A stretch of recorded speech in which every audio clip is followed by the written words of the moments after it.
Committee on Oversight and Government Reform will come to order. Without objection, the Chair is authorized to declare a recess at any time. We appreciate you joining us for our review of the United States Department of Education, the Information Security Review. And at this time, I'd like to yield to the gentleman from Texas, Mr. Hurd.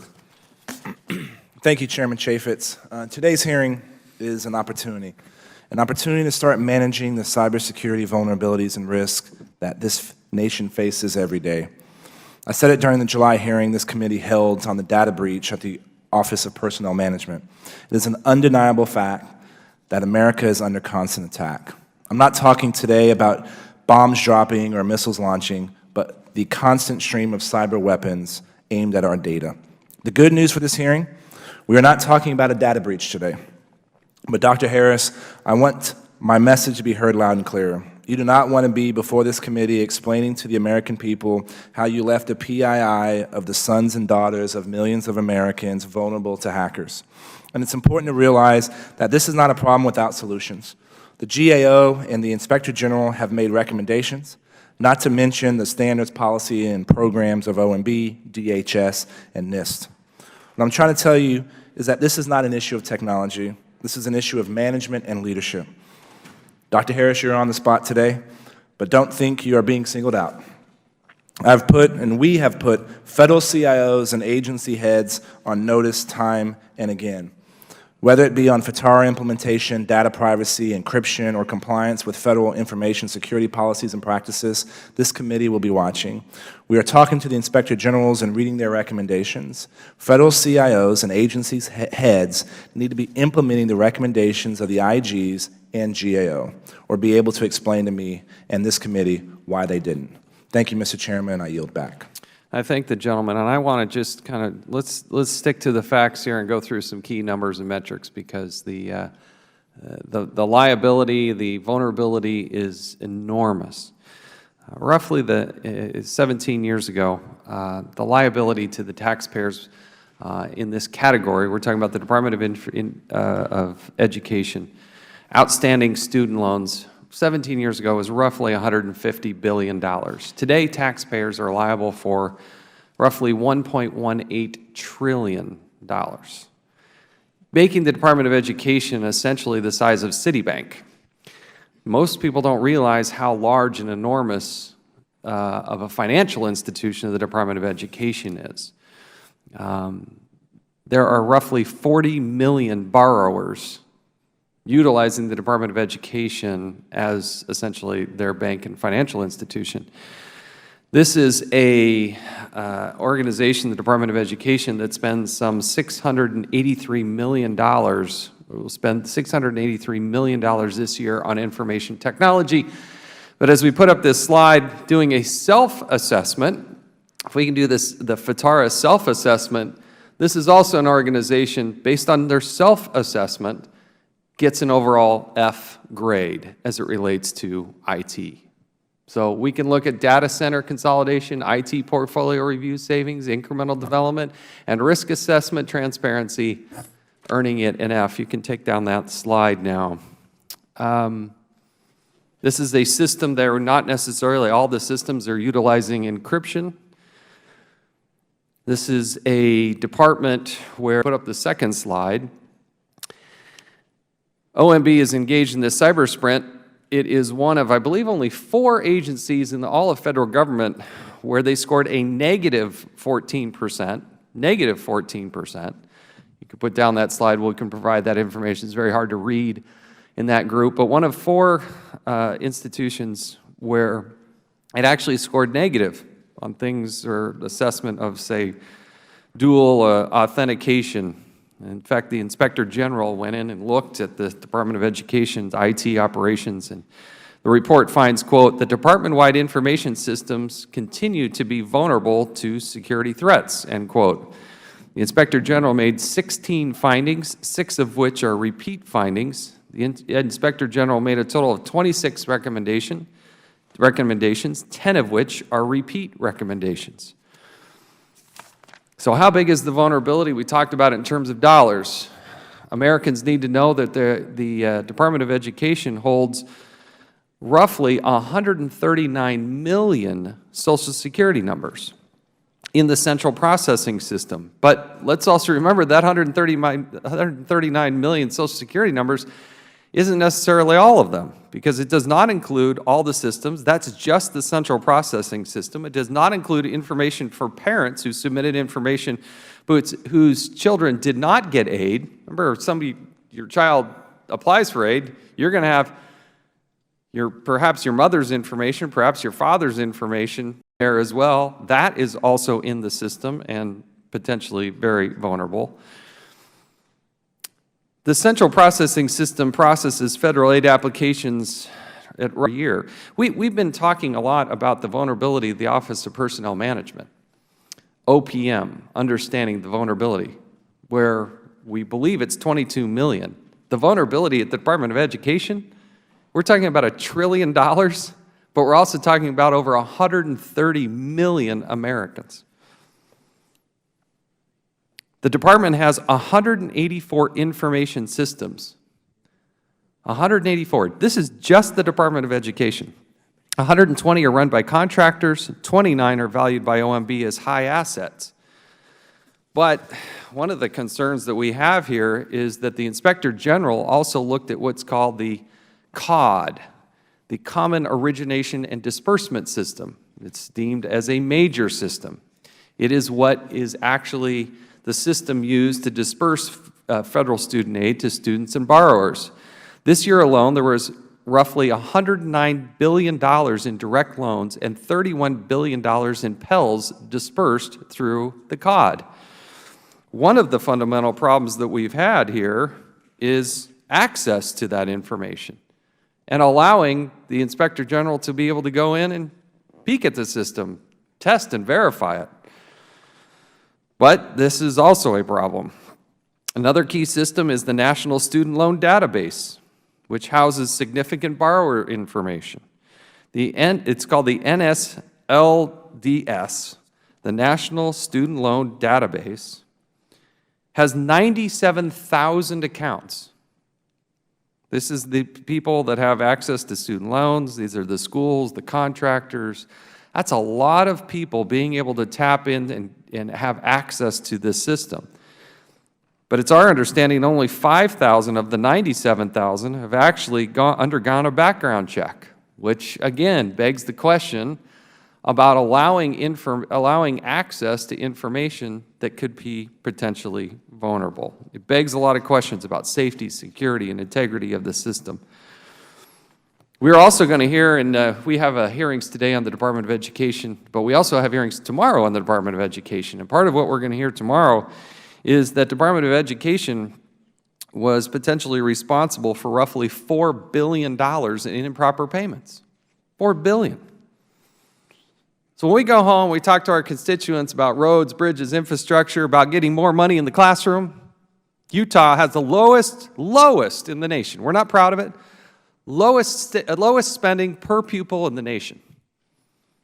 And yet the Department of Education sends out $4 billion in improper payments. You know what a difference that would make in my classroom? Where we got kids with way too many kids in the classroom? I'm just telling you, it has become a monster, an absolute monster. We don't know who's in there. We don't know what they're doing. We know they're improper payments. And the Inspector General, the person we trust the most to go in there and take a look at, can't even have access. Because there's so many contractors who say, no, we're not going to let you look in there. No, you can't see it. And that's a problem. That's a problem that's got to change. So I've gone well past my time. There's lots to talk about over the next 2 days. This is going to be a good, healthy hearing. I appreciate members' participation. There are a lot of competing hearings. You're going to see members coming and going as the second day back, 10 a.m. There's a lot of hearings going on, but this should be a good hearing. And I now recognize the ranking member, Mr. Conley, for his. Thank you, Mr. Chairman, and thank you to our panelists for being with us today. I appreciate the opportunity to examine the information technology and security programs and practices within the Department of Education and its federal student aid program.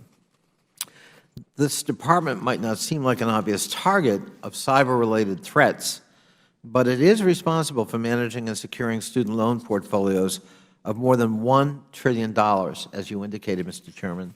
along with the personal information of more than 50 million students between federal loan borrowers, Pell Grant recipients, and other assistance programs.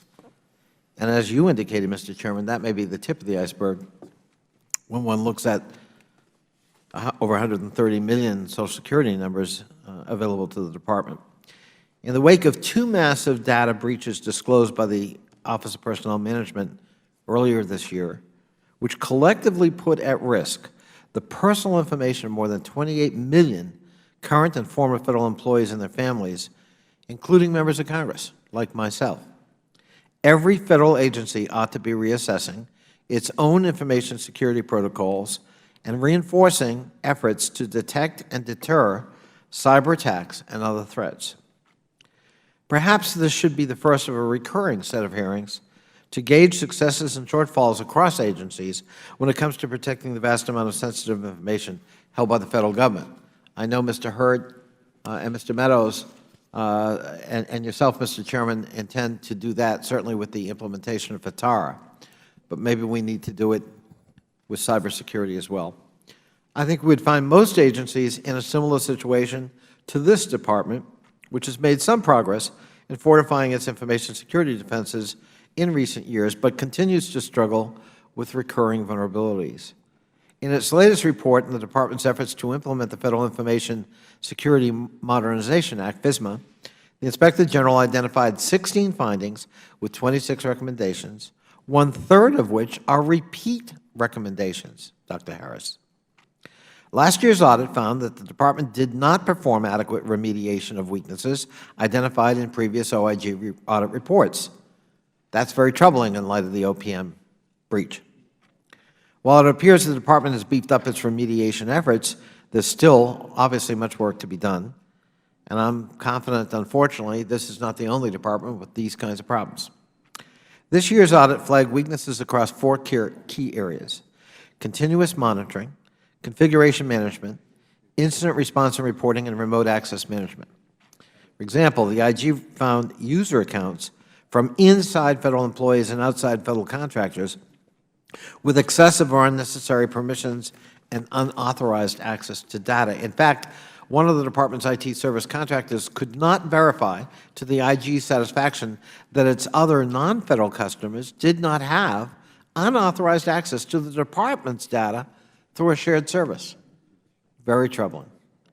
Even more troubling, the OIG said it was able not only to gain access to the Department's network through a simulated attack, but also it was able to launch other attacks on systems connected to the Department while going completely undetected. Another critical finding in the IG's report that applies to the Department of Education as well as other federal agencies is that existing information security protocols, if implemented, and implemented consistently throughout the organization, could and should be effective. That's the good news. Nowhere is this more important than in cybersecurity and privacy training for new employees. To be successful here, we must bring about a wholesale cultural revolution so that federal agencies and the workforce understand the critical importance of cyber safety, including basic elements of what may be called cyber hygiene. Along those same lines, we must hold agencies accountable for implementation of the bipartisan FITARA legislation, on which we recently held a hearing and issued a preliminary scorecard for agency progress. The Chairman's already noted that scorecard for this Department.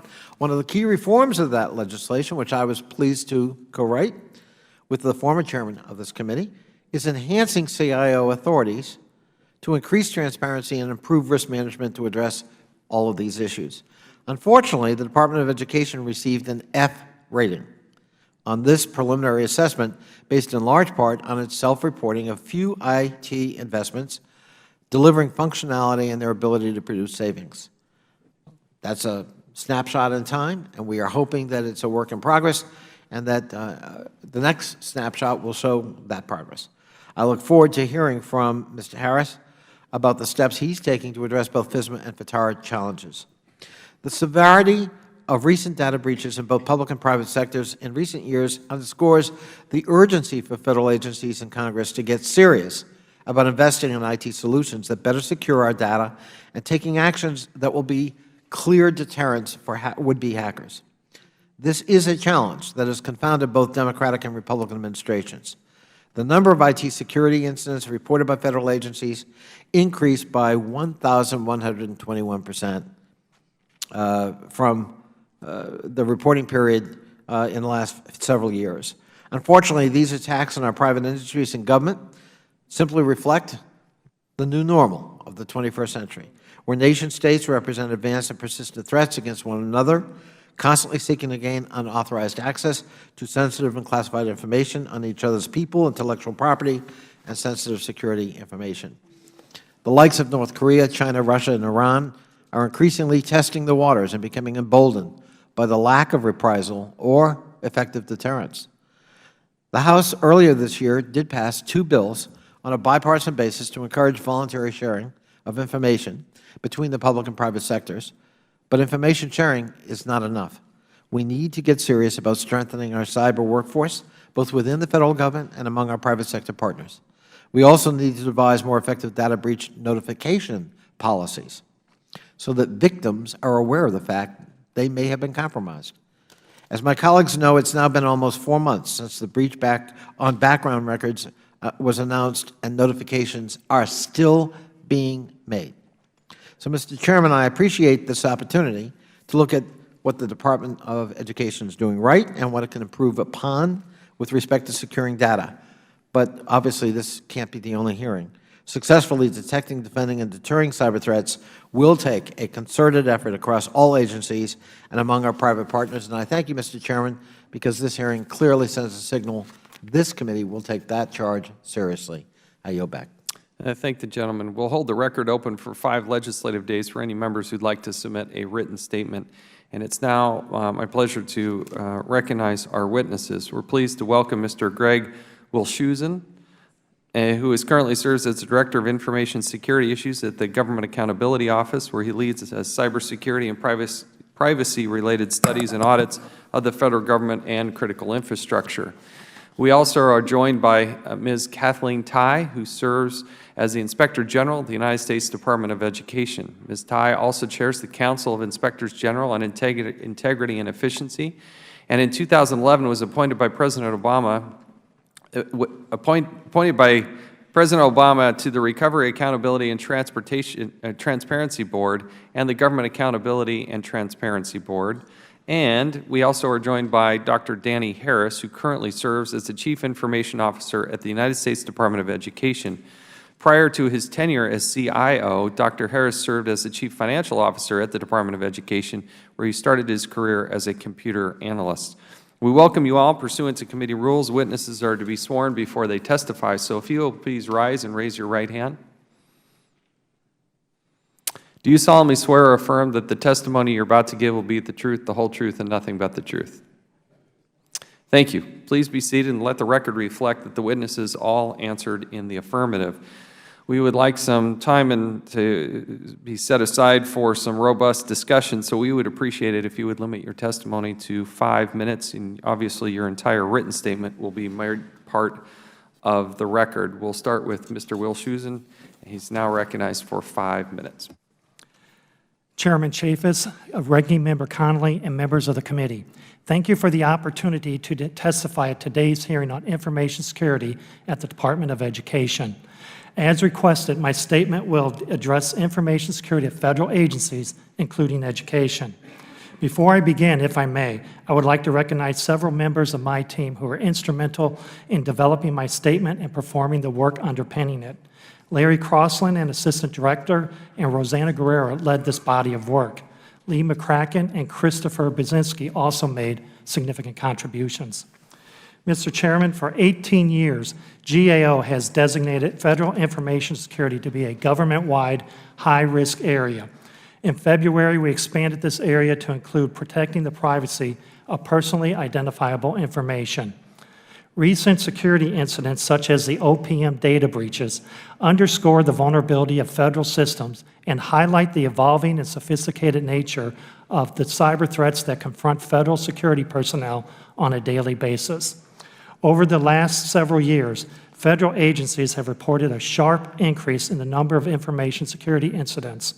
which have risen from about 5,500 in fiscal year 2006 to over 67,000 in fiscal year 2014, an increase of approximately 1,100%.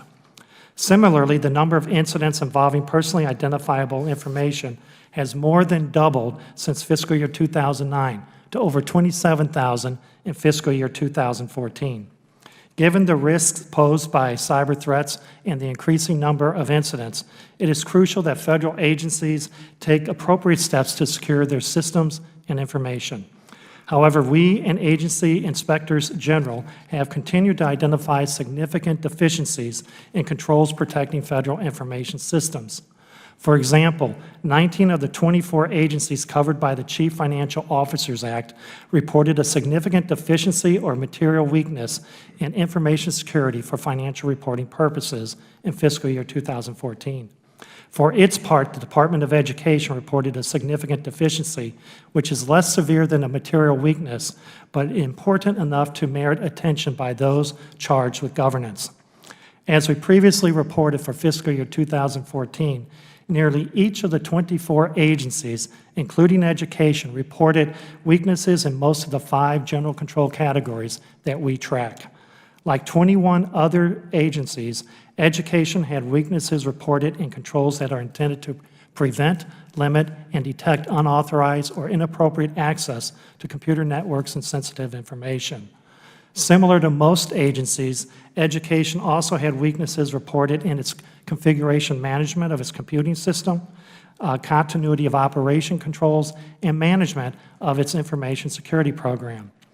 On the plus side, unlike 15 other agencies, education did not have weaknesses reported in its controls to segregate incompatible duties among different individuals.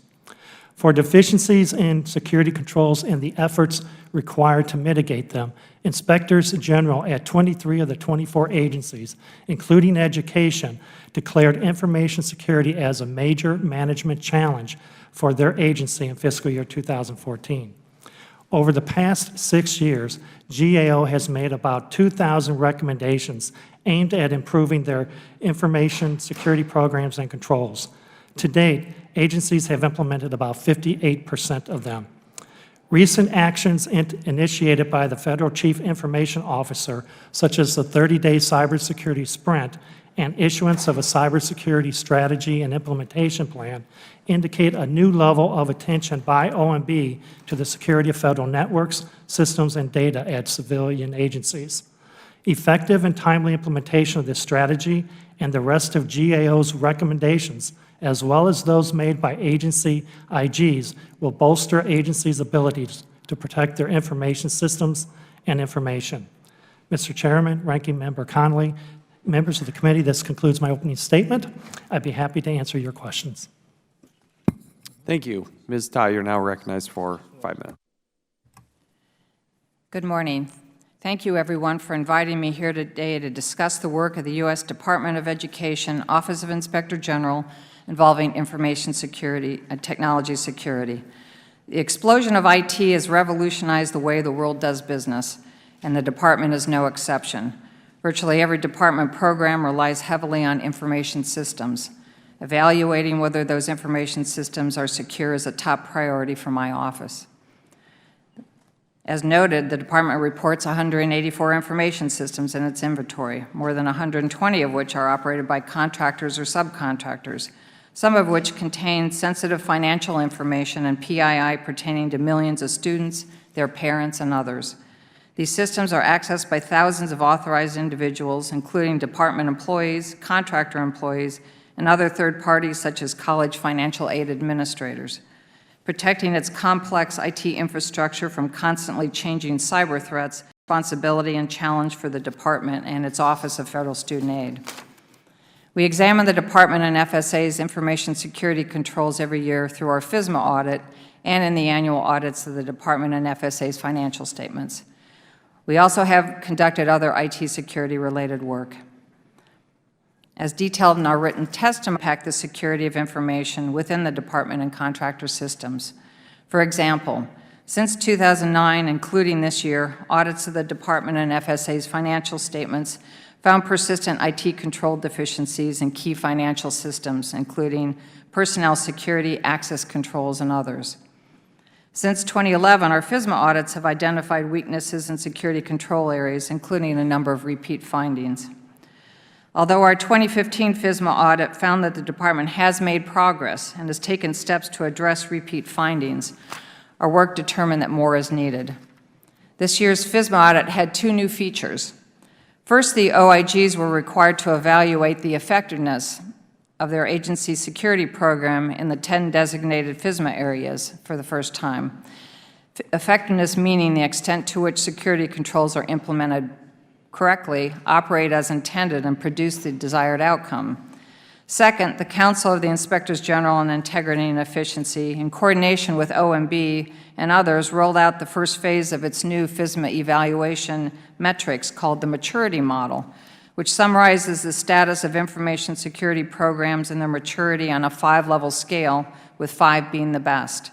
The first phase encompasses the FSMA security area of continuous monitoring management. Our 2015 FSMA audit found the Department was at level 1 for continuous monitoring management and was not generally effective in 3 additional areas: configuration management, incident response and reporting, and remote access management. Notably, our penetration testing this year revealed a key weakness regarding the Department's ability to detect unauthorized activity inside its computer networks. We determined that 3 areas were in fact generally effective: risk management, security training, and contingency planning, although some improvements were needed. Finally, we found that 2 areas, plans of actions and milestones and identity access management, would be effective if implemented properly, although controls over access to FSA's mainframe environment need improvement. Although we did not make a separate conclusion on the effectiveness of the Department's program to oversee contractor systems, our review found an issue involving an FSA subcontractor who restricted OIG access to information, which left my office unable to complete a comprehensive vulnerability assessment to determine whether the subcontractor's other customers improperly accessed Department data. This is particularly problematic because, based on the information the subcontractor did provide to us, we found accounts with excessive permissions and unauthorized access. The results of our FSMA and other work show that the Department and FSA must work harder to address existing weaknesses so they can be in a better position to identify and stop increasingly sophisticated attacks on critical IT infrastructures. My office is committed to helping them do so. Thank you very much. I'm happy to answer questions. Thank you. Dr. Harris, you're now recognized for 5 minutes. Thank you, Mr. Chairman. Chairman Chaffetz, Representative Connolly, and members of the committee, thank you for the opportunity to appear before you today. As the Chief Information Officer for the Department of Education, I am committed to ensuring we have an effective cybersecurity program in place that includes strong controls. We continuously monitor and evaluate our posture for opportunities to minimize risk and exposure as we work to improve our current systems and processes. While Ed has made significant progress over the last several years in strengthening the overall cybersecurity program, we are not satisfied, and we have solid plans to continue to increase the security of Ed systems. Before I dive into the specifics of our evolution, I wanted to provide brief organizational context that will assist our discussion today. It is organized under one department-level CIO, a role that I have served in since 2008. The department-level CIO manages all core IT functions, including, but not limited to, IT operations, cybersecurity, enterprise architecture, and IT investment management. The Federal Student Aid, a performance-based organization, also appoints a separate CIO, which reports to FSA's Chief Operating Officer. While the department-level CIO is ultimately accountable for the IT portfolio, FSA maintains independent operational responsibility for its IT portfolio. The FSA enterprise includes major mission systems that support student-facing and public services. A few examples include the commonly known Free Application for Federal Student Aid, or FAFSA, and studentaid.gov. During my more than 7 years as the Department CIO, I've worked closely with leadership in FSA to ensure that IT management integrates with the Department's IT systems. Since FY 2011, when the Department was non-compliant with all 10 areas of FSMA, steady and consistent progress has been made. For example, the Department established a continuing monitoring program to assess the security state systems in the Department's two distinct environments, one called Educate, which handles all of our infrastructure services, and the other, FSA's Virtual Data Center. OCIO and FSA adopted and implemented automated scanning and detection tools to collect, analyze, and report on security-related risk, issues, and threats to the Department's systems. Other improvements include implementation of a Network Access Control, or NAC, which provides device-level authentication and data loss prevention, or DLP, capabilities. This allows for control of data flowing in and out of our environment. Additionally, the OCIO moved from a managed service provider to an in-house security operations center, or what we call a SOC, which allows for real-time threat detection and tracking. As a result, it has gained better situational awareness of its network environment and is able to respond more rapidly to network events. In July 2015, a two-factor authentication solution for accessing email remotely from personally owned computers and mobile devices replaced the previous username and password authentication method. The new method meets strong authentication mandates defined by OMB. We have reduced our FISMA noncompliance from 10 metric areas to 5 and have solid plans of resolving the remaining deficiencies. Most recently, the Department actively worked to address the focus areas of the cyber sprint by completing the review of identification of our high-value assets, completing the indicators of compromised network scan, mitigating critical vulnerabilities, and reviewing and appropriately restricting privileged user access. And FSA developed implementation plans to increase the issuance of personal identity verification, or PIV cards, to meet requirements of strong authentication. The OCIO completed its implementation this September, and FSA's completion is scheduled for this December. OIG's objective for the 2015 FISMA audit changed from a compliance-based auditing approach to a focus on general effectiveness of the Department's IT security program and practices. OIG found that while the Department has made progress in strengthening its information security program, with 5 of the 10 reporting metrics noted as generally effective, weaknesses were still noted in 4 of the 5 reporting metrics. Specifically, the IG determined it was not generally effective in the areas of continuous monitoring, configuration reporting, and remote access. In response, we are actively engaged in implementing solutions to address these areas. For example, to meet the requirements of OMB for implementing continuous monitoring by FY 2007, the Department has developed an Information Security Continuous Monitoring Implementation Plan and is actively engaged with DHS to obtain continuous monitoring solutions as part of the Task Order 2 of the CDM program. Configuration management activities for FY 2016 include continuing the implementation of our NAC solution to restrict access for users and devices, strengthen the Department's patch and vulnerability management program, and prioritize and update policies and procedures to meet federal configuration management requirements. For incident response and reporting, the Department is utilizing additional capabilities to identify and block attacks, for example, adding web application firewalls. And finally, to address weaknesses noted in remote access, the Department continues to consolidate and standardize the remote access solutions currently in use. This will allow for increased consistency in the implementation of controls across the remaining solutions. FSA continues their implementation of two-factor authentication requirements to include two-factor enablement on their remote connections. Thank you again for the opportunity to testify today and provide you with specifics of our plans. I would be pleased to answer any questions you may have. Thank you. I appreciate that. We'll now recognize the gentleman from Michigan, Mr. Walberg, for 5 minutes. Thank you, Mr. Chairman. Thanks to the panel for being here. Mr. Harris, appreciate your testimony and the information you've given. As has been mentioned, DMCS supports back-end loan collection work for borrowers. As CIO, you rated DMCS as higher risk on the Federal IT dashboard since at least September 12, 2013, due to contracting problems so severe a cure notice was even issued. What do you consider when rating the risk of investments on the dashboard? Review that for us. Thank you for that question.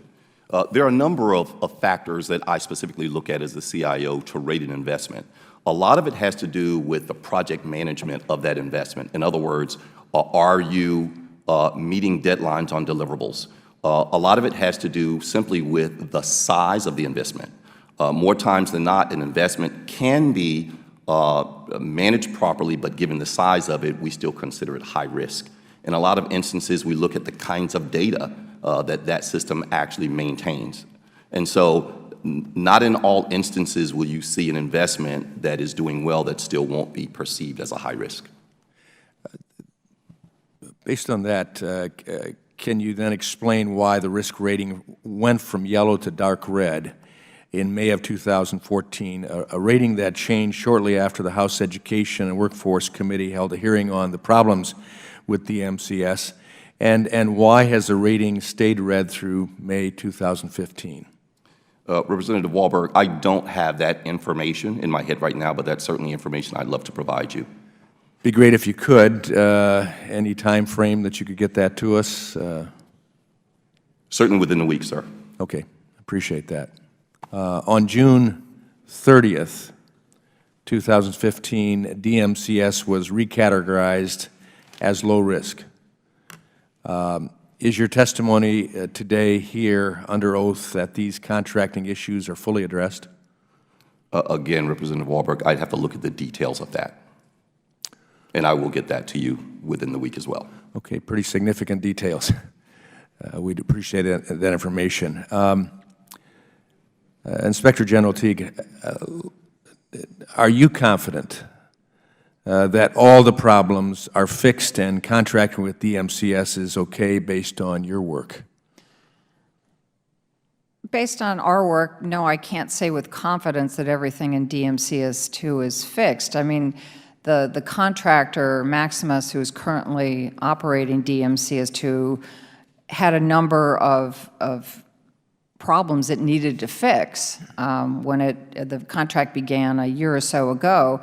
I don't think we can say at this point. We have not audited specifically what Maximus has achieved, but I would find it hard to believe that all the fixes are complete. Have you looked at some of the objectives and parameters that they're using, and is there any confidence that flows from that? We have not audited the dashboard specifically and what goes into it, and whether the analysis related to DMCS2 as put on the dashboard is correct or not. We've done a number of reports related to DMCS2 dating back a few years. As you probably know, it was a material weakness in the financial statement a few years ago. It's gradually, they've tackled the problems and are able to make DMCS2 functional, at least with workarounds, or manual workarounds, but I think that the new contractor is supposed to be working on making it fully functional. Okay. Thank you, Mr. Chairman. I yield back. Thank the gentleman. Now recognize the gentleman from Virginia, Mr. Conley. I thank the Chair. Dr. Harris, I got to say to you, it's not confidence building that you're asked questions by Mr. Walberg involving reports that, going from yellow to red, now in a high-risk category, and your answer is, I got to get back to you. Seemingly unaware of these reports? Is that your testimony? You were not aware of these reports. This is news to you. No, Representative Conley, it's not news to me. There's a large number of investments that I review. I want to make sure that I provide you accurate information. Well, it just seems to me if we're going to have a hearing on this subject, and you're the CIO, one ought to be better prepared, frankly, coming before this committee to be able to answer questions that certainly you could have, should have anticipated. So, in that same pleasant vein, can you address the fact that you got the lowest grade possible in the FITARA scorecard? Understanding it's a work in progress, and the intent here is not to put a scarlet letter on one's back, but you really got failing grades in all but one category, and that was a D. I wouldn't have gotten into graduate school with that kind of scorecard. Please address it. Absolutely, sir. I respectfully disagree with the rating. First of all, I am not aware of the source of that information, but what I can tell you, sir, is that we have a solid plan in place, implementation plan in place for FITARA by this December, and quite frankly, in multiple meetings with ONB, they made it very clear to us that our plan was very solid. In fact, many of the requirements of FITARA have already been satisfied by the Department for many, many years. With the exception of FSA, currently all IT operations come through the CIO, specifically spending, for example. And so I do disagree, respectfully disagree, and I don't know, I haven't found the source of that information yet, but I think we're very solid on FITARA. Well, not a confidence-building measure to have the CIO saying he disagrees with the findings, and you think you're solid with FITARA when you got an F. What do you think you should have gotten? The highest grade was a B, and only 2 agencies got that. I actually think we should have gotten a C, sir, if I can give you an example of what Sure. I mean. So take the first measure, for example. When you look at data center consolidation, the department currently, to be real honest with you, we don't own any data centers, but our contractors do, but that's beside the point. We still report. We have 3 data centers, and in fact, we will be reducing that to 2 in FY16. And so it startles me that I see an F in data centers when we actually are probably the smallest in the federal space. And given the amount of data processing we do, I think that's astounding. I will work with you on that, because that happens to be one of my bugaboos. And the federal government, as you know, in our last hearing, to my surprise, we discovered 2,000 more data centers. So the fact that we have a federal agency testifying they only have 3 is music to our ears, and I will be glad to work with you, Dr. Harris, as I know this committee will, in trying to clarify that. Thank you. If that's the case. But let me just say this. I exhort you to do what you can, not only in clarifying that grade, but more importantly, the spirit of this is improvement. Because the object here is to make sure that we don't have the kind of data breach we had at OPM at the Department of Education. And you have a sacred trust in protecting the data of 50 million Americans or more in your care. And you want to be making the headline that actually your data breach is twice that of some other agency. And I mean, that's not your only goal. We want to see you be more efficient. We want you to see IT as a resource and a transformative process. Why are there, Dr. Harris, repeat recommendations coming out of OIG that haven't been acted on by your office or by the Secretary? I concur with the IG as well as the committee that repeat findings are always troublesome. There are 2 reasons why we continue to have some repeat findings. The first reason is the resolution to some of the findings are quite complex, and they require multiple years to actually resolve. An example, our implementation of our NAC and DLP. For the talent that we have, we've spent multiple years implementing NAC and DLP, and in fact, we will finish our implementation this year. But it has taken multiple years to implement those very complex systems. And with the full implementation this fiscal year, we will actually resolve 90% of the repeat findings. And Ms. Tai, you would corroborate that? We would corroborate. I can't hear you. Yes, it has been, we have observed that the NAC solution has taken a long time to fully implement, and it does impact some of our repeat findings. But you agree with Dr. Harris's statement that by I think you said the end of the year, about 90% of that will be addressed. I don't know if I can agree with that. I mean, we haven't audited that conclusion specifically. We'll find out when we go in next year's FSMA audit. Okay, thank you. My time is Will the gentleman yield? I Gladly. want to help clarify this database center issue. You have, best I can tell, 184 information systems, correct? That's correct, sir. And you have 120 contractors that house that information, correct? That is correct, sir. So how many data centers do you have? We have 3 data centers that the Department of Education maintains. We have Federal Student Aid has... How many data centers are there housing this information that you're responsible for? I don't know, Mr. Chairman. Well, there you go. There's the problem. The answer is not 3. You're at least 123, and you don't know? Is a contractor not a database for you? I'm sorry, ask the question again, sir. If a contractor is housing the information, is that not a database? We do not count that as a data center, sir. Why not? Based on OMB's guidance on how we count data centers, we don't count that. We get that as a service, and so we don't count it. So you just contract that out, you leave it alone. The Inspector General can't look at it. You don't even consider one of your databases? We don't, sir. So, There's the problem, Mr. Mr. Conley. Chairman, could I just... Sure, go ahead. So your philosophy is that if data is compromised through a contractor, that's their problem, not your problem? That is not correct. Well, You can't have it both ways. Either you take responsibility for a data center irrespective of where it's located, or you don't. It's under your charge. That's the point I think the Chairman's making. You're paying for it. We're paying for it. Taxpayers are paying I mean, for it. fair enough you don't count it. This isn't a bureaucratic, checklist process. What we're concerned about is efficiency, reliability, and security. And if you've got hundreds or thousands of data centers under the care of contractors, okay, OMB may not count that as technically a Department of Education data center, but it's still in your charge, and our concern here isn't to consolidate for the sake of consolidation so we feel better. It is because we believe it's inefficient to have a multiplicity of data centers. In fact, we know it is, and we need cooperation from every agency, irrespective of where they're located. I yield back, Mr. Chairman. And as a concluding point, I hope we could jointly ask that the GAO look at this issue of data centers at the Department of Education. I'd be happy to work with your staff to do that. Thank you. Now I recognize the gentleman from North Carolina, Mr. Meadows, for 5 minutes.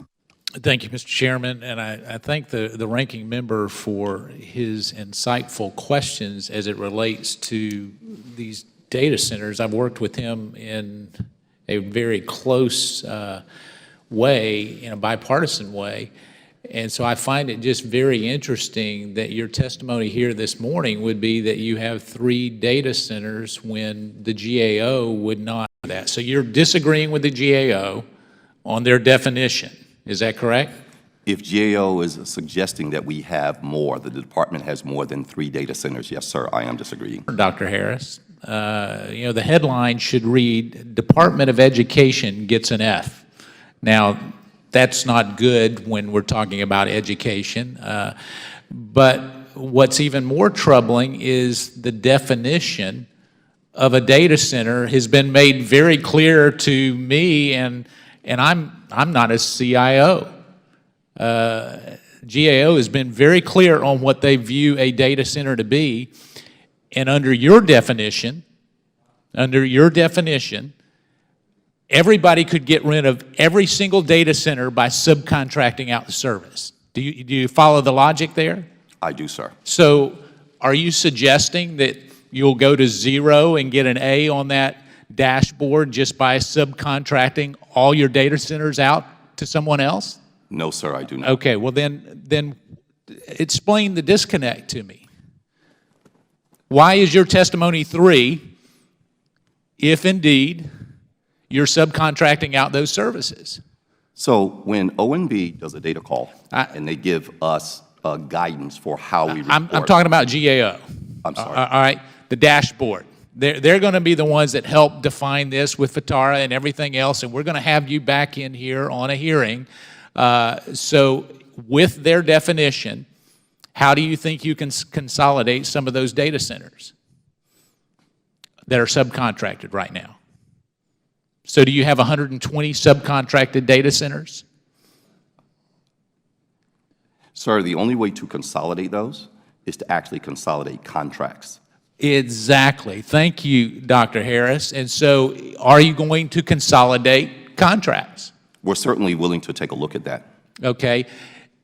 Would I suggest that you do that? Because if not, you're going to continue to get an F when it comes to data consolidation. The risk is spread across 120 subcontractors. Would you agree with that? Yes, sir. Okay, and Ms. Teague, were you able to infiltrate their system? I noticed the notes from the FY 2015 indicated that you were able to penetrate the Educate system. Were you able to do that? Yes, during our penetration testing for the FSMA audit this year, we were able to gain access, full access to the Educate system, which is the general support system that houses a number of the department's systems, undetected by either the contractor for Educate, Dell, or the CIO's office. So you're saying Dr. Harris didn't know that you were there? Correct. So, Dr. Harris, how do you explain, I mean, are you willing to stake your reputation and your job on the fact that the system is secure? I am today, sir.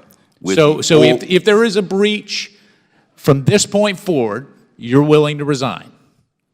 No, sir, I did not say that. Okay, well, I said your reputation and your job. I certainly will stake my reputation, given where we are today, our full implementation of NAC and DOP. So for how example. confident on a scale of 1 to 10, with 10 being the highest, are you that we will not have some kind of a breach? Ms. T was able to get in.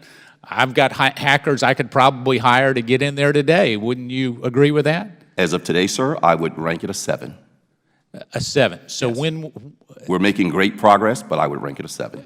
okay, now is this a 7 on the same scale that you just gave yourself a C, where Fatara gave you, the dashboard gave you an F? That is correct, sir. All right, so this is the grading according to Dr. Harris.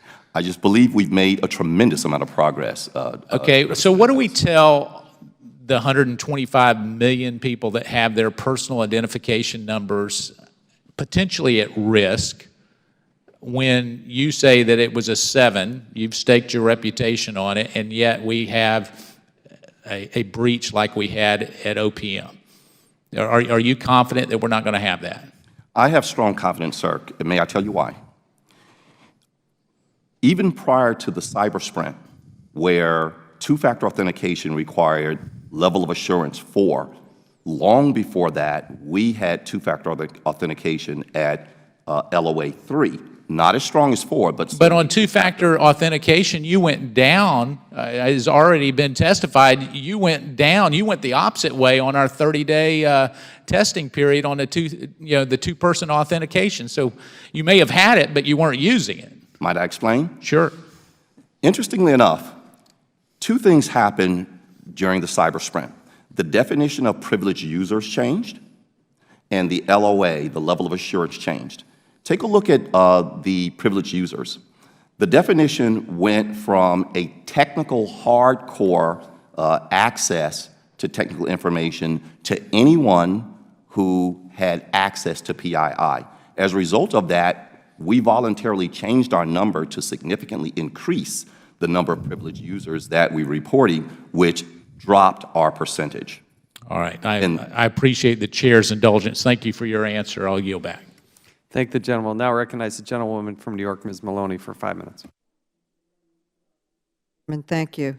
There have been a number of significant data breaches over the past year that have jeopardized the personal and financial information of millions of Americans. Anthem, Premera Blue Cross, the Office of Personnel Management, and most recently Experian all suffered breaches in which hackers were able to steal the personal information of millions of individuals. Mr. Harris, we are not here today talking about that kind of massive data breach that has actually happened at the Department of Education, correct? That is correct. Okay. The Department of Education systems do contain large volumes of sensitive information, however, including personnel records, financial information on students and borrowers that would be attractive to cyber thieves. Therefore, it's an important part of our oversight to ensure that these systems are adequately protected. Ms. Teague, according to the 2015 audit your office issued last Friday, and I quote, "The Department and FSA made progress in strengthening its information security systems," end quote. What are the areas where you have seen the Department make the most progress? Some of the areas include, they've done a good job on password controls for system users. They've done a much better job of, once incidents are found, of reporting them up through US CERT and addressing those issues. And another area, because we noted in our FY14 report, or last year's FSMA report, that there were problems in CIO's office with the fact that they would say they've implemented corrective action, but we would go in the next year and continue to find the same problem, even though they said that they did it. They've now implemented a much better process for dealing with corrective action, and so we've been very pleased to see them actually resolve some issues. Okay, and in your 2015 audit, you did identify several weaknesses in the Department's information security system. With respect to those weaknesses, your report states, and I quote, "We found that the Department was not generally effective in 4 security areas." continuous monitoring, configuration management, incident response and reporting, and remote access management. Mr. Harris, as the Department's CIO, do you agree with the IG's assessment that the Department needs improvement in the 4 security areas I just read? Yes, Representative Maloney, I do concur. Okay. Are there any areas in which you disagree with the IG's assessment about the Department's weaknesses in IT security? And if so, what are they? No, Representative Maloney, I do not. You do not. Okay. In addition to reporting on weaknesses the IG found in the Department's IT security, the report makes 26 recommendations for improving the effectiveness of the information security programs. Mr. Harris, do you have a timeline for implementing the IG's recommendations? Our plan is to resolve all of those recommendations in FY16. And when will you have all the recommendations implemented? All of them by the end of 2016? That is correct. Okay. Do you have all the tools you need to make the improvements the IG recommended? It is a very, very aggressive a plan and strategy, but that is surely our intent. Okay. If we have to move resources from one place to another, it is certainly our intent to do so. Well, I want to thank you. Given the large amounts of sensitive and confidential information the Department retains, it is imperative that it move as quickly as possible to correct the weaknesses the IG has reported in her report. Okay, thank you. Thank the gentlewoman. We'll now recognize the gentleman from North Carolina, Mr. Walker, for 5 minutes. Thank you, Mr. Chairman. The Inspector General found that the Department's Remote Access Management Program was not generally effective because it did not enforce its network timeout requirement, or more significantly, use the two-factor authentication for 2 of its network connections. The failure of the Department to enforce the two-factor authentication requirement for remote access users opens it up to the same style of cyber attacks employed or that were used against OPM. Ms. Tyler, let me start with you, if I could, please. Can you elaborate on how the Department's failure to enforce timeout requirements and the two-factor process for this remote access opens up the Department of Education to the same attacks potentially that we saw used against the OPM? Well, yeah, the problem that we identified this year, we had gone out and asked for the inventory, and this was to the Federal Student Aid Organization. What's your inventory of remote access devices? They identified 4. We did penetration testing, found 2 more that they didn't even know about, and those 2 did not have two-factor authentication. So they have now, we understand, have put two-factor authentication on those 2 additional remote access points, but we still have, I believe, a couple of outstanding recommendations related to remote access. And if you do not have proper controls, obviously, on remote access, then you do open up the Department to attacks from the outside. Sure, and I'm sure you guys are taking the precaution. You're looking at these 2 adjustments, modifications, or things that we can include to prevent maybe some more of the cyber attacks. Is that fair to say? Yes. Okay.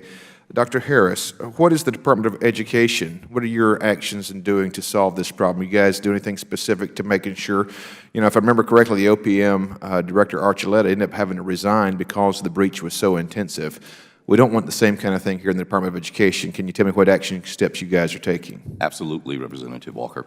So for the 2 incidents you just mentioned, I concur with the IG. We have since resolved both of those. The incident not passing the buck, I don't have operational responsibility for, but at the end of the day, I am accountable and responsible for. And so we have made sure that we continue to harden our two-factor authentication. And what's really critical is we are looking at least privilege. It's not just a matter of managing your privileged users, but making sure they have the minimum privileges that they need. So we're doing both of those. Would you mind dialing it down just a little bit more specific when you say you're doing both of those? Is there a specific date of implementation, or how exactly are you doing these things to make sure that it's safer? Yes. On the education side, we've already completed 100% two-factor authentication, LOA 4, the strongest. And on the FSA side of the house, their completion date is December of this year. Okay. Well, thank you for your answers. With that, Mr. Chairman, I yield back the balance of my time. Thank the gentleman. We'll now recognize the gentleman from Georgia, Mr. Heiss, for 5 minutes. Thank you, Mr. Chairman, and thank each of you for being here and testifying. I would like to begin, Ms. Ty, with you. According to the 2015 audit, as has already been brought up a couple of times here this morning, there were 6 repeat findings and 10 repeat recommendations. That, of course, I think raises a red flag for a lot of people as to why these things are not being addressed. So from your perspective, what is the issue? Is it an inability? Are they unable to take care of these issues, or is it a matter more of an unwillingness to do so? Well, I think there's a lot going on here. There's no one particular reason. I mean, some is, as Dr. Harris testified, the fact that sometimes solutions can't happen short term. They are sometimes long term.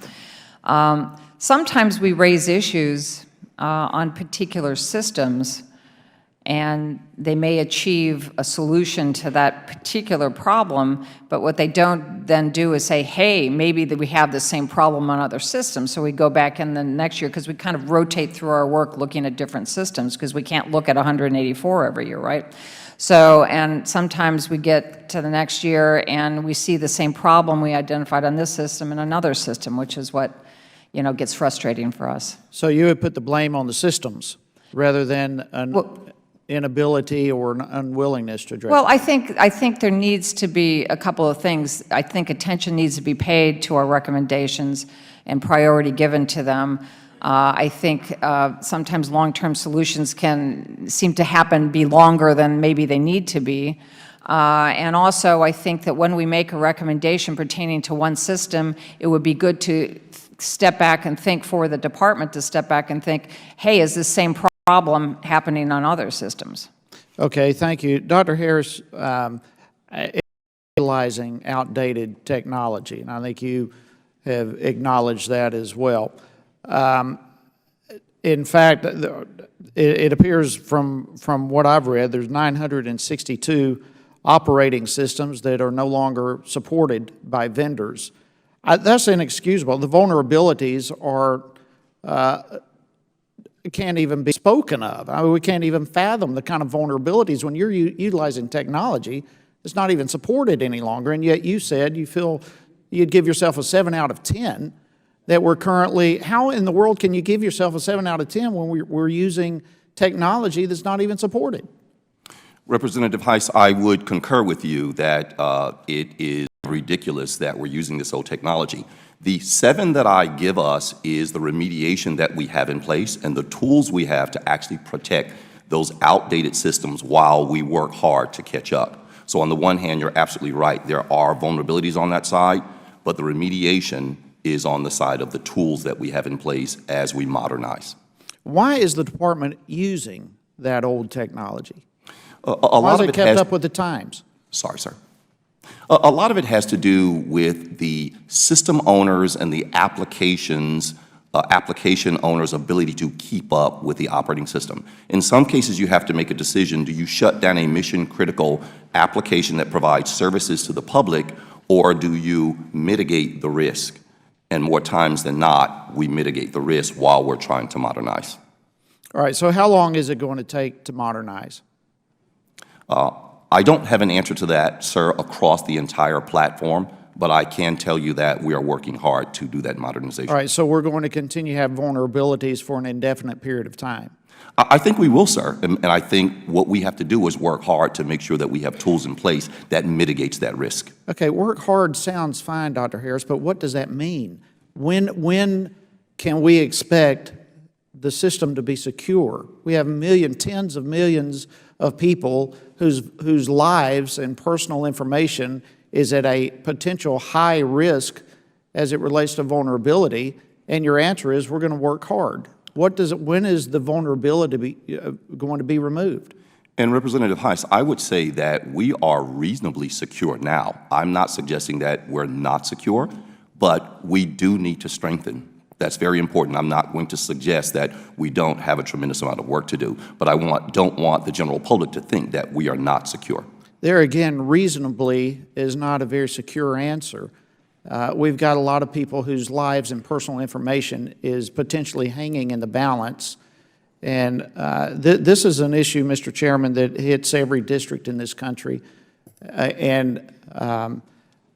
My time has expired, but I thank the chairman for this, and I yield back. Thank the gentleman. We'll now recognize the gentlewoman from Illinois, Ms. Kelly, for 5 minutes. Thank you, Mr. Chair. Mr. Tai, your office identified key weaknesses in the ability of the department and its contractor, Dell, to detect and prevent unauthorized access. Ms. Tai, I'm sorry. Can you tell us what your testers were able to do during the vulnerability assessment testing of some of the department's IT environments?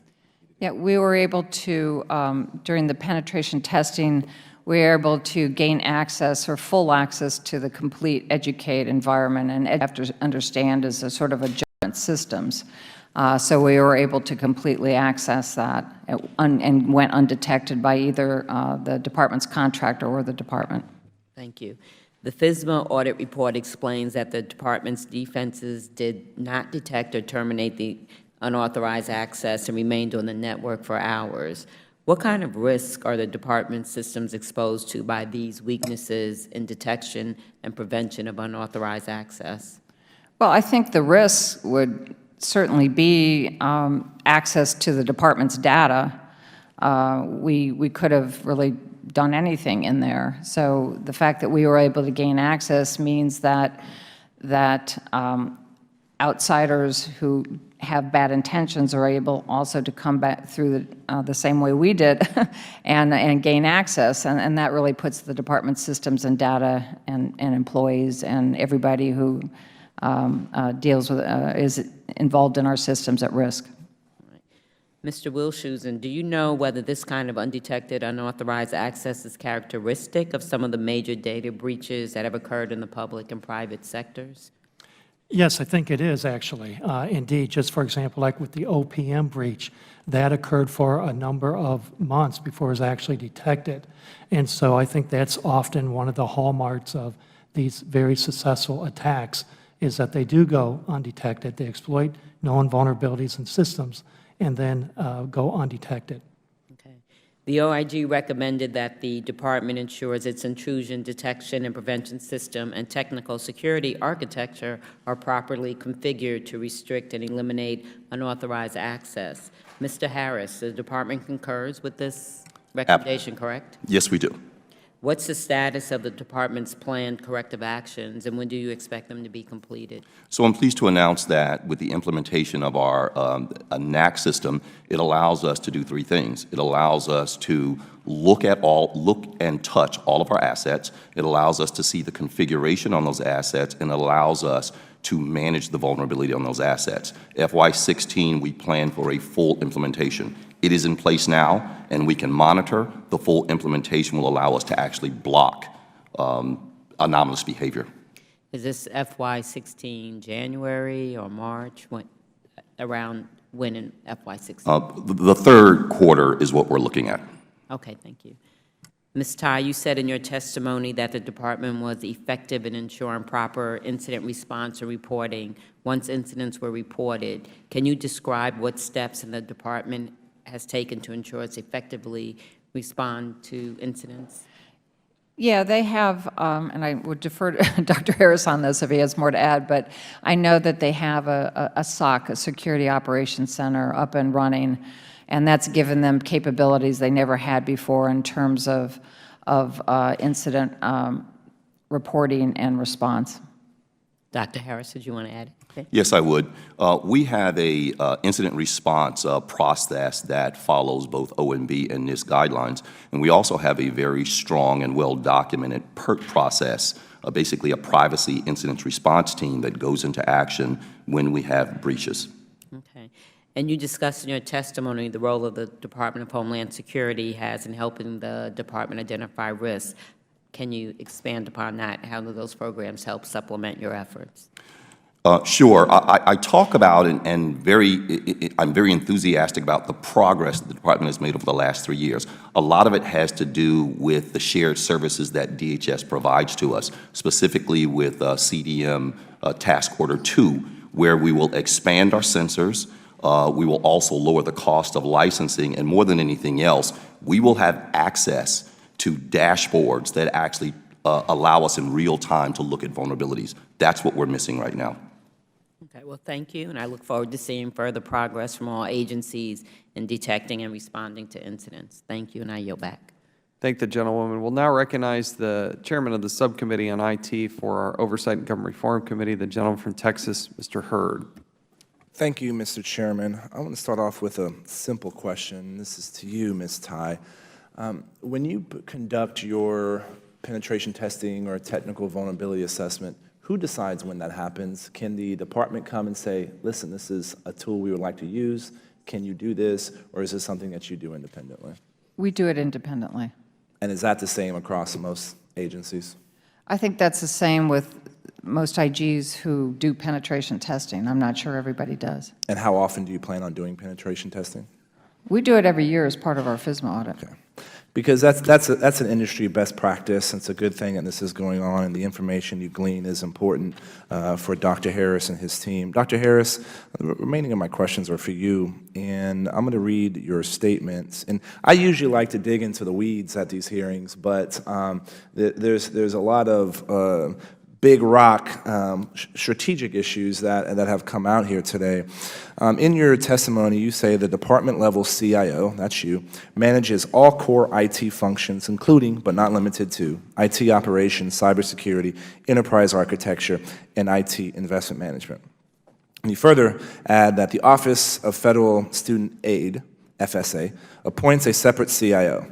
Now, you're saying that you're responsible for all IT department activity, but you don't have control over all the activities within the Department of Education. Would that be a true statement? That is correct, Representative Hurd.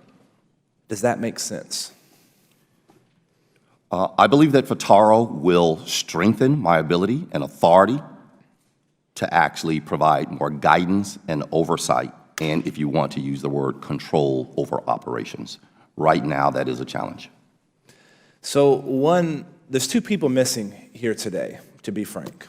Number one is the agency head, right? And I know Arnie Duncan has announced his retirement and John over as acting duties, and I think through the rest of this administration, because ultimately the buck stops there. But we're also missing the CIO of FSA participating in this conversation, because it doesn't make any sense. And we go back to the issue of data centers. The Department of Education is ultimately responsible for all the data centers that hold information for these kids that are applying for federal aid. So saying that we have 3 is being disingenuous, right? And my question is, when we have these issues, who's remediating these vulnerabilities, especially when it comes to FSA? Are you responsible for it? Is the CIO of FSA responsible for it? Who's ultimately supposed to be held accountable for these issues? And you talk about NAAQS implementation. Is this going to include all the subcontractors, or is this just Department of Education employees that have that on their badge, not necessarily all the subcontractors that work for you? Currently, it's just the Department of Education, the latter. Does that make sense? No, sir, it does not. So, IG report showed that since 2011, there was no mechanism to restrict the use of unauthorized devices on the network. Having the ability to find devices on your network, does it really take 4 years to figure that out? With the talent we had, sir, it took us that long. And in the last 3 years, we've made a tremendous amount of progress. Well, that's not very encouraging. I'm hoping we have increased the talent in order to do that, because, Ms. Tai, would you have any opinions on how long it would take to implement one of these systems? Well, I would hope it would be done sooner, but well, I know but I would point out that this year's report also highlighted this again as an issue. So to the extent that great. So, Mr. Harris, how many users do you have in the Department of Education? Approximately 6,000, sir. Okay. And how many, does that include subcontractors? That is correct, sir. So 6,000, just 6,000. Yes, sir. 6,000 is not a lot, right? And I would hope you would share with your CIOs and agency heads. Generally, when I ask questions at these hearings, I know the answer because I used to do this for a living, right? And to implement controls on 6,000 users should not take 4 years. I literally thought you were going to say 60,000 or 600,000 users, right? This is completely unacceptable. So who are some of the vendors? So you have there's 120 contractors. Is that right, Chairman? Or do you know the answer? How many other subcontractors do you have? Now, the 6,000 includes just the individuals using the department's data centers. It does not include the users for the subcontractors outside of the VDC. And So why are these subcontractors not under your purview and your responsibility and your operational control? Because for the most part, FSA has contractual arrangements with them. They don't operate their data So centers. why does FSA not? So does Arnie Duncan have control over FSA? Does Arnie Duncan tell FSA do this and FSA does that? I can't answer that, sir. I'd like to get back to you. So the CIO of FSA, can you tell that person what to do? I cannot, sir. That person reports to the COO of FSA. I provide direction. And do you know who the COO of FSA reports to? Yes, the secretary. Interesting. I don't even know where to continue. I see my time has expired. But this is the kind of issue that the American people are completely frustrated with. This is, this is not a bureaucratic exercise, as my friend from Virginia pointed out, and saying that Department of Education has a certain level, but you're responsible for all these others. And if you don't have the authority or the power to do that, then you know what? We're here to give you that authority because we want to hold you accountable, but we want to make sure you have all the tools at your disposal to do these things. But it's unacceptable to say 6,000 people. I could probably do that over the weekend. This is completely unacceptable, and I look forward to the hearings tomorrow. I'm sorry, Mr. Chairman, for going over my time. I yield back. Thank you. I now recognize myself. To the gentleman from Texas, I'd tell you that I believe we have, just in the National Student Loan Database, 97,000 accounts. 97,000, a little higher than the 6,000. I think you have struck the heart of what is the problem because one of the problems.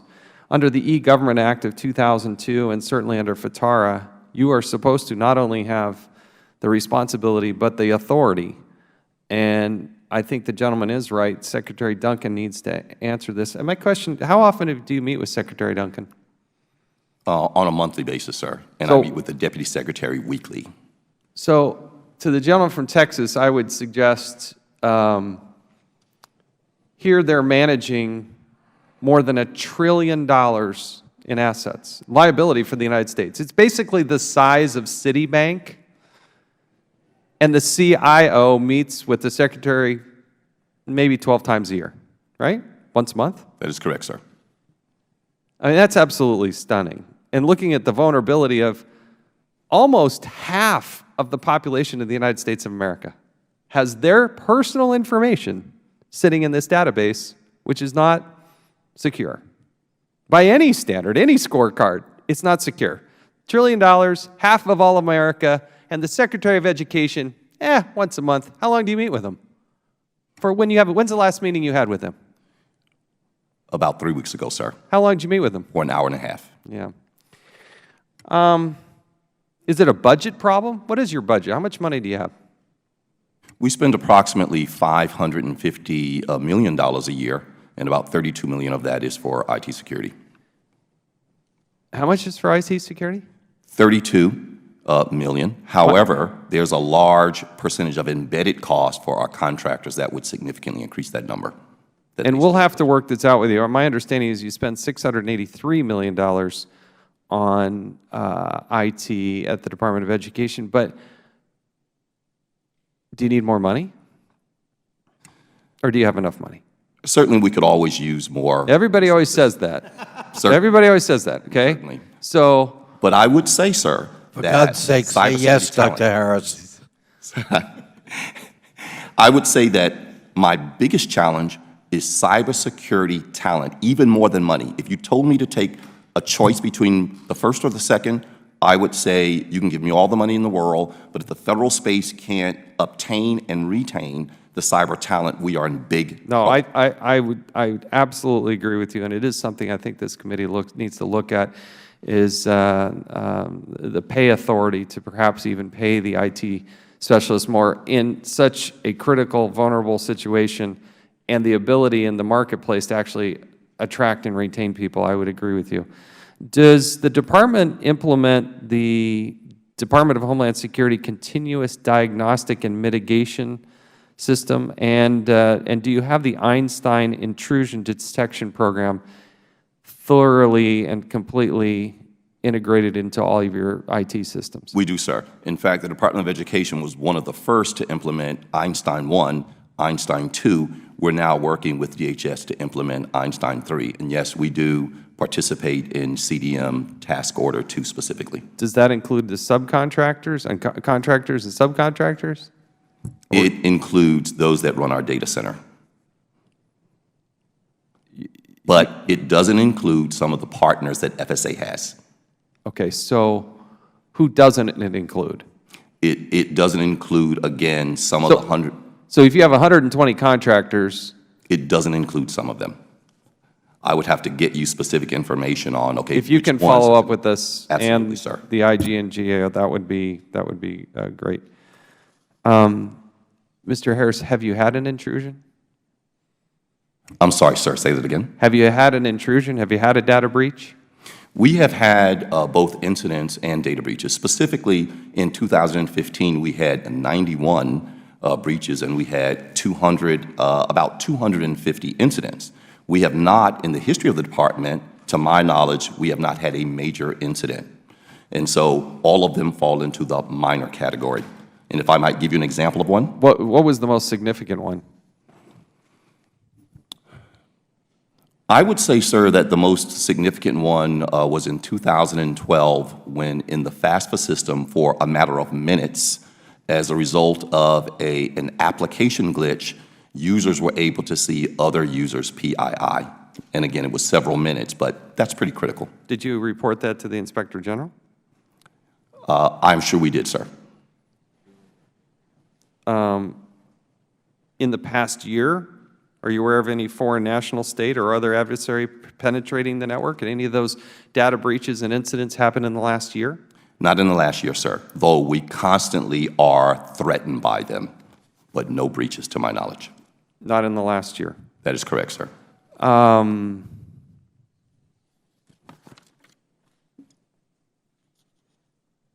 many on-site IT security reviews has the department conducted to date of the contractors that you engage with?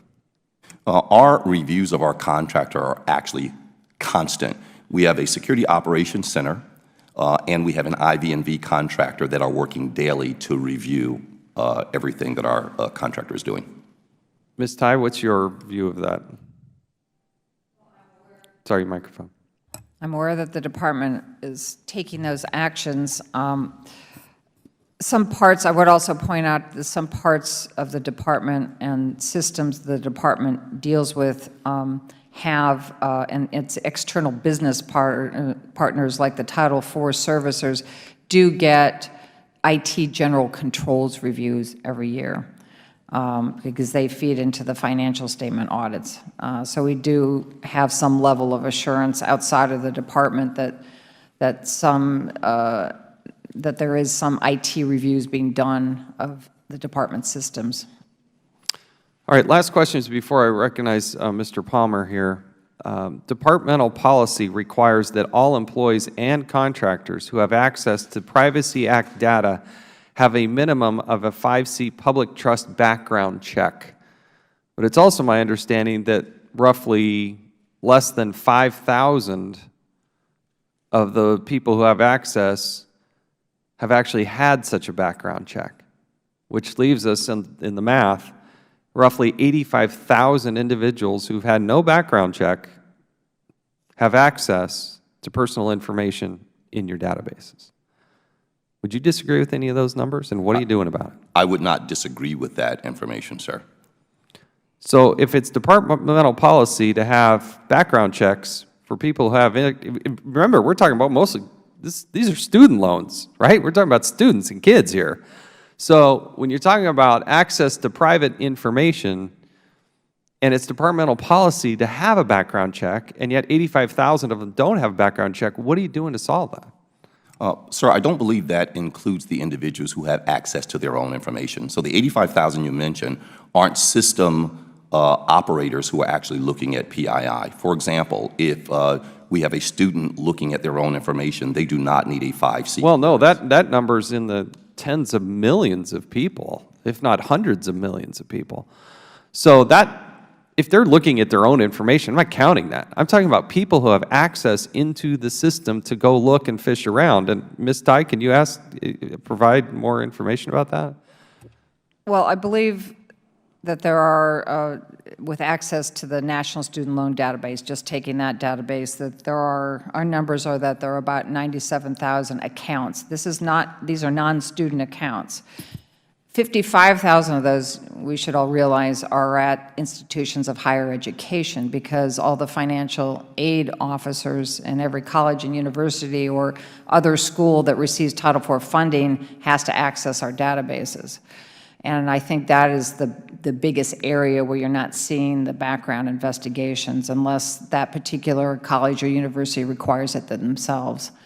But there are other people who have accounts. They're the Title IV servicers, the debt collection entities. There's 22 of those, and other sort of people who touch our systems. And we know how integrity-filled the debt collection services people are, so, you know, no need for a background check there. That is departmental policy. I need you to get back to us as to what you're doing to rectify that. It is, I think, a huge vulnerability, because these are people that are authorized. They have the authentication to get in there, look around, see the personal identifiable information, and yet have not had the required background check. I will do that, Mr. Chairman. Thank you. I've gone well past my time. I'll recognize the gentleman from Alabama, Mr. Palmer, for 5 minutes. Thank you, Mr. Chairman. I want to follow up on the question the Chairman raised, Dr. Harris, about Einstein. During the IG penetration testing of Educate, why didn't you detect they were on your servers? Currently, as I indicated, we have implemented NAC. The full implementation, however, is not complete, and we plan to complete that this fiscal year. So you're saying... And I do believe we will be able to see that activity then. No, I'm asking why you didn't detect it when they were on your servers at the time they were doing the penetration testing. We didn't have the tools completely configured. Okay. What tools are you missing? We're not missing any, we just don't have them completely configured. For example, NAC has been implemented, but there's a lot of configuration work that needs to be done for full implementation. So you have the tools, but you're not able to apply them. We haven't finished we haven't completed the configuration of it, but we plan to do that this fiscal year. You should have it done by the end of this fiscal year or the calendar year? By the fiscal year, sir. So they'll be complete by September 30th of 16? Sir, I'm hoping to complete them by the end of the third quarter, not September 30. Okay. So and we're aggressively working to actually do it sooner than then. All right. They'll be finished by the end of June. That is correct. Okay. Thank you. Dr. Harris, according to the Federal IT Dashboard, DOED's central processing system carries out data matching with at least 5 different agencies and interfaces with DOED's participation management, common origination system, and virtual data center. What is the nature of this understanding between agencies? Beyond the sharing of data, that really is the totality of that understanding. We share sensitive data, we share important data with which to do better data processing on both sides. Well, CPS is not PIV enabled, and if it were to be breached, an adversary would have access to sensitive, personally identifiable information and data that multiple agencies rely on. Can you tell me what security measures are in place to protect the CPS system? I apologize, sir. I don't have operational oversight of that system and have limited knowledge, but I can certainly get you more information on that. Who has that information? The Federal Student Aid CIO. Okay. One last question. Do you allow employees to use your server to access their personal email? Or Currently, we do, sir. is that not of concern to you? I'm sorry, sir. Well, we've had other hearings on this when we were dealing with the breach at OPM, and it turns out that the immigration, ICE, had sent out a memo to their employees that they could no longer use the federal server because they had multiple breaches, and it appears, and it turns out that there was a union grievance filed, and they weren't able to deny their employees access to their server, and it appears that that's where one of the breaches occurred. I just wonder, with the, as the chairman points out, the enormous number of records that could be accessed if you're taking any measures to prevent that. It's an interesting question, Representative Palmer, and it's one that does concern me. We actually met with OMB and DHS to talk about the risk level of allowing that kind of access. I think the CIO Council is going to spend more time talking about it, but it is something that concerns me, and you're right, it is a threat vector. Thank you, Mr. Chairman. I yield the balance of my time. Thank the gentleman. We'll now recognize Mr. Clay of Missouri for 5 minutes. Thank you, Mr. Chairman. And Mr. Wilshusen, the high-risk report of GAO released earlier this year noted challenges that both the federal and private sector face when it comes to securing personally identifiable information. In particular, the 2015 high-risk report pointed to the data breaches at Home Depot and Target as examples of high-profile. So it's fair to say that is it fair to say when it comes to the subject of cybersecurity, GAO has paid attention to what's been occurring in the private sector? Yes, it is, insofar as these types of incidents occur and demonstrate that it isn't strictly, or cybersecurity and these intrusions is not strictly a government phenomenon. Now, I understand that when GAO conducted its most recent FISMA report on federal agencies, it wasn't tasked with evaluating the private sector. I would like to ask you some questions about challenges facing the private sector based on your prior work. Are the weaknesses in cybersecurity you are aware of in the private sector consistent with what GAO found with respect to federal agencies? Our review of information security controls at private sector organizations is somewhat limited, primarily to the work that we do in evaluating the security controls over contractors that support the federal government. And what we have found is that those contractors also have security vulnerabilities that are consistent with those that we find on agency-operated systems. So do you think the federal government is ahead of the private sector when it comes to cybersecurity? I don't know if I could say that. One thing that I could say is that at least the federal government, and particularly in respect to the types of information security policies and guidance that are promulgated by the National Institutes of Standards and Technology, is among the best and are sometimes used by private sector organizations. So we do a pretty good job in identifying policies and procedures. Where we're challenged is implementing them in our information systems controls environments over time throughout the entire enterprise. Ms. Tigg, would you have anything to add? No, I would agree that NIST provides very significant and complete guidelines for IT in the area of IT security. The challenge is getting them implemented. Thank you. And Dr. Harris, anything additional? I would absolutely concur. In fact, as we work with some of our private sector partners, we see that they don't use standards as stringent as those that NIST provides. Thank you all. Thank all of you for your response. May I yield the balance of my time to the ranking member? I thank my colleague. By the way, I'll throw you a lifeline, Dr. Harris. We've talked a lot about FSA, but it was Congress, acting on recommendations of a previous administration that actually made FSA a PBO, a performance-based organization, and even referred to it as FSA is generally siloed from the rest of the Department of Education, although its chief operating officer reports to the Secretary of Education, as Dr. Harris testified. So it's Congress in legislation that we passed in 1997 on a bipartisan basis. Our former colleagues Howard Buck McKeon and Dan Kildee, who actually authored H.R. 2536 that did that. So we now need, because of the passage of FTARA, frankly, to square those two. And I think the current Congress would favor the FTARA approach and maybe look a little askance at siloing anything in light of technology progressing and the threat we're facing. If the Chair would just indulge me one question, and then I'm done, if Mr. Mulvaney would. Okay. In listening to this hearing, I'm not sure we're reassured. We dispute the F we get in FTARA. We're not fully aware of these other rankings that move us to high risk or yellow to red.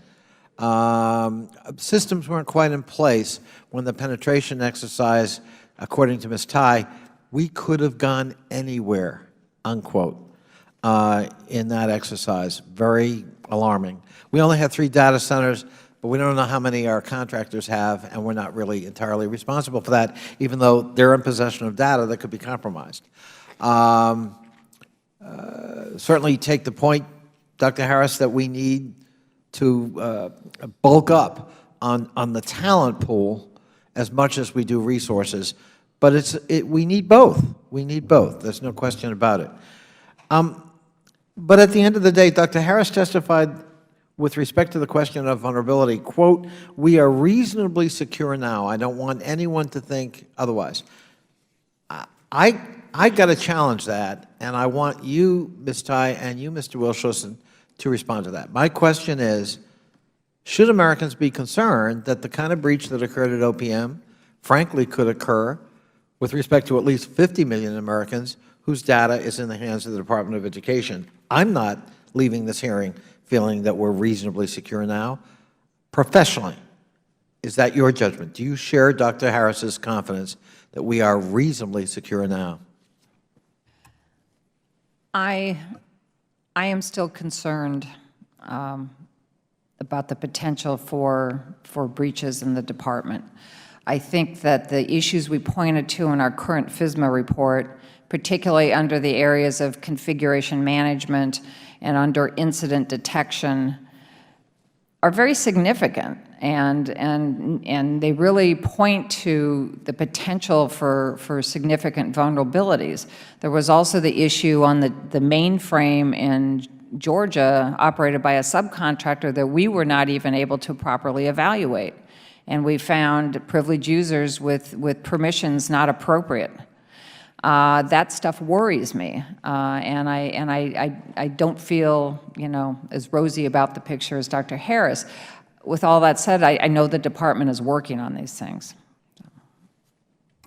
I would defer to Ms. Tai in her assessment, but also just comment on the types of weaknesses that she and her team identified at education as being those types of vulnerabilities that can be exploited and can be used to gain access and even, potentially hide an intruder's presence on a network. I thank the Chair, and I thank Mr. Mulvaney for his courtesy. We'll now recognize the gentleman from South Carolina, Mr. Mulvaney. Thank both the gentlemen, and I've just got a couple of mopping up questions here at the end, so in no particular order. Mr. Harris, you mentioned a couple different times talent, which is something we don't hear much in here. Ordinarily, people come in and complain they don't have enough money.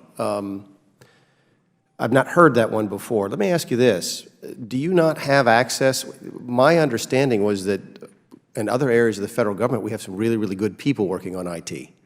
Do you not have access to their expertise and their subcontractors and their experiences? Thank you so much for the question, Representative Mulvaney. I'm so glad you raised it because you do have talent across the federal space. And in fact, one of the things I am hoping that this body will help with is actually centralizing some of that talent so a small agency like the Department of Education can get more help. But what the private space is paying We simply can't match that, and in a lot of instances, folks don't see the Department of Education as an exciting cyberspace to go to, so we're very challenged when we compete with other federal agencies as well as the private space, so we are really hurting from that perspective. And that's what worries me, is that because you're not exciting, people actually might be attracted to you in terms of being a target. Ms. Tai, come back to something you said earlier about, and I'm going to butcher the numbers, 97-odd thousand users, and you made an excellent point, which is that there's someone in the registrar's office at GW who has access to this system.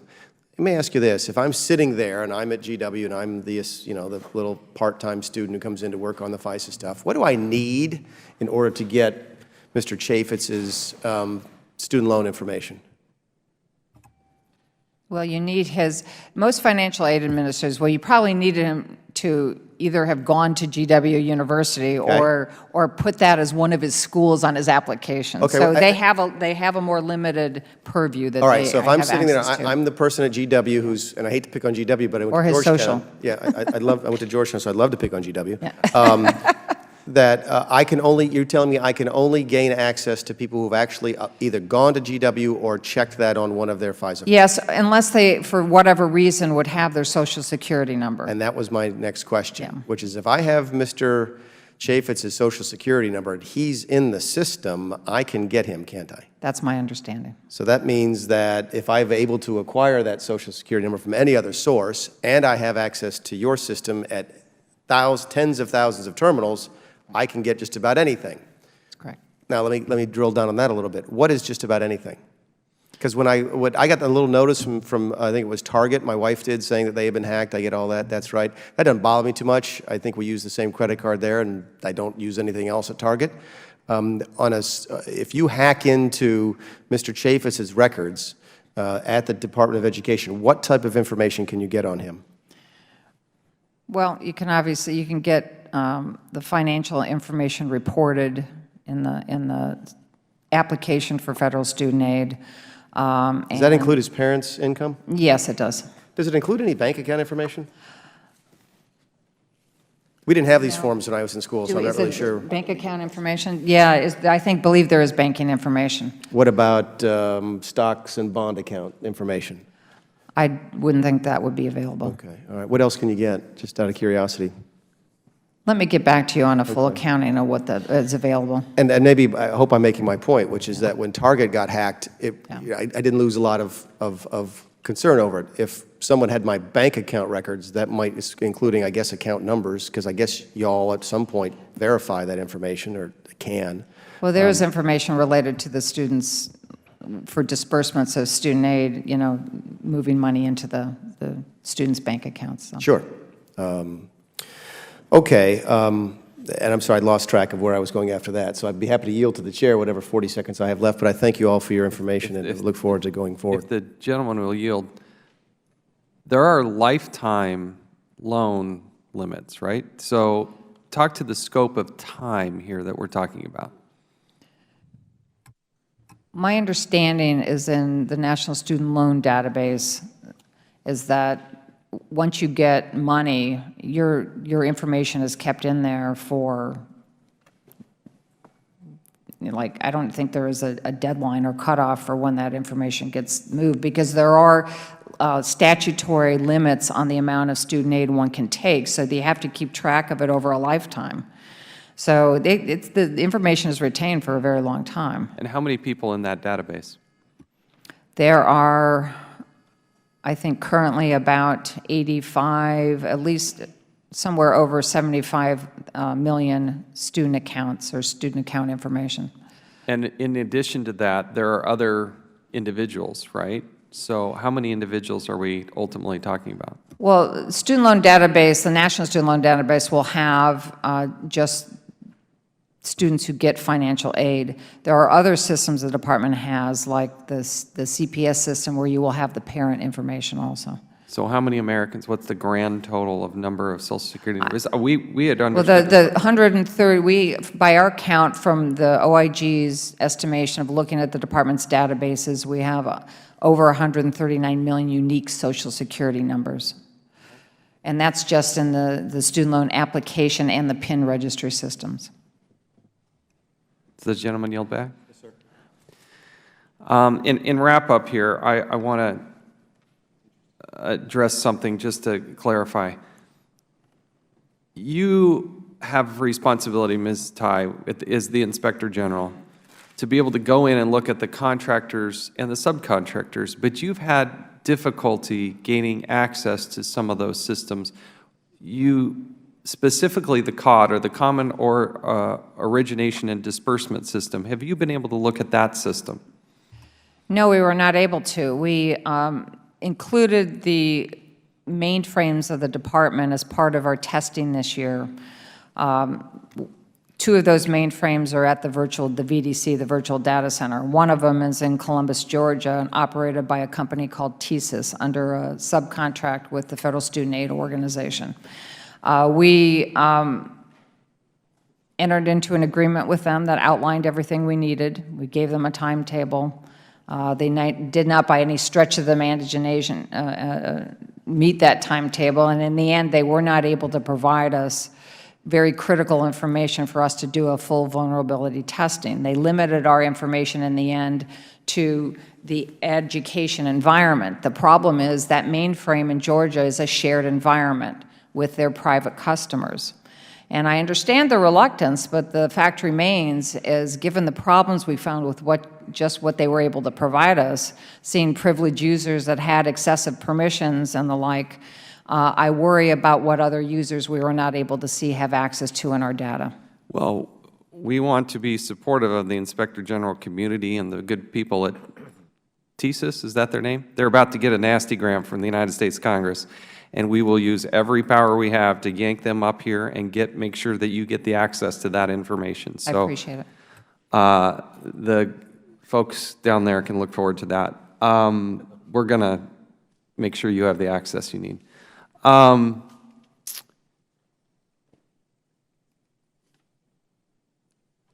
Mr. Harris, last bit of question. Talk to me about how dilapidated, outdated some of the operating systems software that you're having to deal with. Do you use COBOL, for instance? No, sir, we do not use COBOL. On the FSA side, I'm not sure if they still have any COBOL-based systems, but I can get that information for you.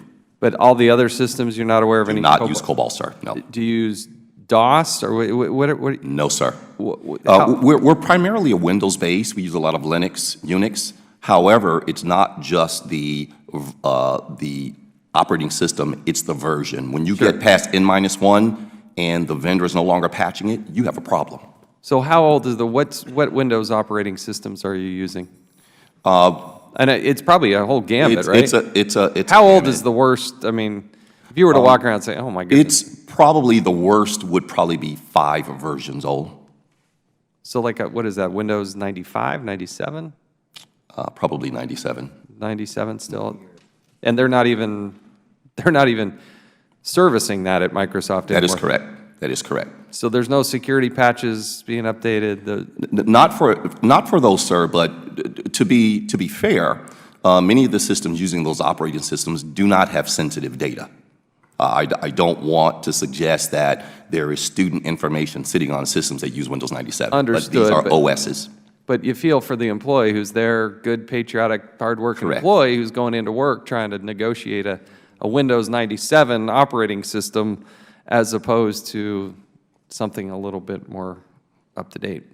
Listen, this has been very productive. I appreciate all the work that not only the three of you individually do, but that your organizations do. We got a lot of good people who trying to do the right thing. They work hard, and I want to carry back that how much we care and appreciate them and what they do, from the GAO to the Inspector General to the Department of Education.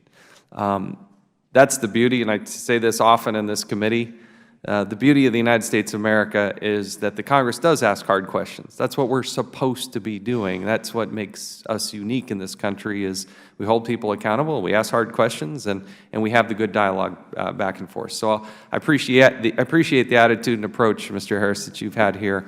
But we do ultimately want to not only be the Oversight Committee, but the Government Reform Committee. To the extent that we can help you with these issues, we want to do that. And Mr. Chairman, Happy to yield. we do have, thank you, Mr. Chairman, we do have a legislative item that sooner or later we're going to have to review, and that is this apparent conflict between what FTARA is trying to get at, which is to enhance Dr. Harris's authority and responsibility, and the older legislation from 1997 that may have been appropriate when Windows 97 was still operating. But we also need to upgrade our own legislative mandate because Dr. Harris is handicapped by statute, and we may have to address that. And that's where I think the E-Government Act of 2002 is actually what we should be looking at, but I look forward to working with you because you should have not only the responsibility, but there should be no discrepancy there, and we will work with you on that. Again, appreciate the participation of all the members. The committee stands adjourned.